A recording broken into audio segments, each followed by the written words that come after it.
Hello there, crewmates. Welcome to Slipstream Rogue Space, a streamer-led cooperative space exploration game. My name is MoSady, and I'll be your captain for today.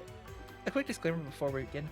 All of the screenshots and information are from alpha and pre-beta versions of the game. Some visuals have changed since then. In addition, this is not a full deep dive into every aspect of the game. You can always ask your captain and fellow crew for advice and help. The goal of this guide is to get you playing as soon as possible. Anyway, let's get started. How do you get started? All of the latest download links can be found on playslipstream.com. Slipstream is cross-platform and cross-save, so you can switch platforms and devices freely. Once you've downloaded and launched the game, you'll need to sign into your Twitch account. Then follow the prompts on screen to select your first crew member. Don't worry, you can collect them all over time. To join a streamer's ship, simply select the Space Dock button and look for the streamer's name. You can then select one of your crew members to join the ship. So how do you actually play Slipstream? You can move your crew member around by clicking or tapping on the spaces you want to go to. Crew members can interact with various stations around the ship by tapping or clicking on them directly. For most stations, there can be up to 3 crew members on it. Additional crew will just end up standing awkwardly next to it. When you interact with a station, your crew member will automatically operate, repair, or defend the station. Your streamer, the captain, is attempting to go as far as possible, making sure there's enough fuel for the journey and that the evil slugs don't destroy the ship. That's where you come in. Sometimes those journeys end up in battles, where you slug it out using the stations around the ship to shield stations, heal yourself, and fire the weapons.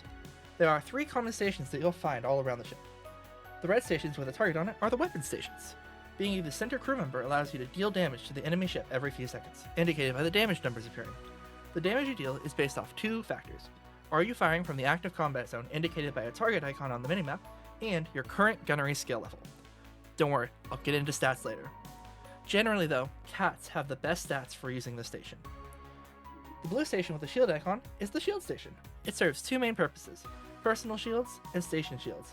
Anyone standing on the station gains personal shields at a rate based off the main center crew member's stats. In addition, any stations with full health near the shield station gain a shield over time based off that operator's stats. Turtles are the best at shielding. The green stations with the plus symbols on it are the health stations. This station is where to go to heal if you've been hurt or downed. There are a limited number of these compared to the shield stations, so it's recommended to keep your shields full whenever possible. In addition to these common stations, there's a few more you should know about. We have the gem forge. As you participate in keeping the ship alive and going, you'll drop gems on the ground. These can be deposited here to bank them for the captain to use for extremely powerful upgrades. Be aware that gems on the ground will disappear after a few seconds, so it's recommended to deposit whatever your gem inventory is full. You'll be rewarded for doing so. Next up, we have the Helm. This is where the captain pilots the ship from. Only the captain can use the station, but feel free to hang out nearby. And finally, we have the transporter station. This station allows you to swap crew members without having to leave the ship. It does not work during a run, it's only a short-range teleportation system we stole from the slugs recently. Sorry. Anyway, those stats I mentioned earlier. As you participate in battles and runs, you'll gain XP towards your next level. Once you level up, you can increase one of your skills. You can see how many times you upgrade each skill by tapping or clicking on your crew member's portrait while on the ship, or from the crew management menu in the main menu. Your level is carried between captains and ship as it is tied to your crew member. That also means if you unlock new crew members, they will start at level 1. Well, now you know almost everything you'll need to get started. Make sure to listen to your captains for advice, and don't be afraid to ask for help, either in Twitch chat or Slipstream's Discord server, linked below and on screen. Now, for the future captains, here's what you need to know. Firstly, I'd recommend playing at least a few runs as part of the crew, so you learn how to play as crew and the common orders captains give. Secondly, right now you can only captain a ship from the desktop version of the game, not your phone. Sorry. And finally, to captain, you must either have 100 Twitch followers or apply for captaincy in the Discord server. If this process changes, keep an eye out for a pinned comment or look for more information on playslipstream.com or in the Slipstream Discord.